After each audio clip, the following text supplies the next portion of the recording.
chia rồi đấy là chia thằng ta mới chia ra và chia cái tha là xa mới xa để ta mới báo chia ta tha bao báo chia mà sợ bông một tên gì đấy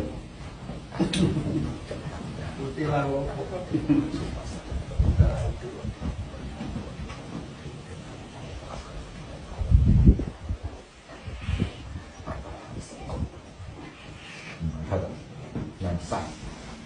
làm ta trực này thật ở đây không có má này không có chặt được rồi chuyện này phải cũng ta bây giờ sẽ chia lúc ông ăn bé có số anh không nữa không cứ được đâu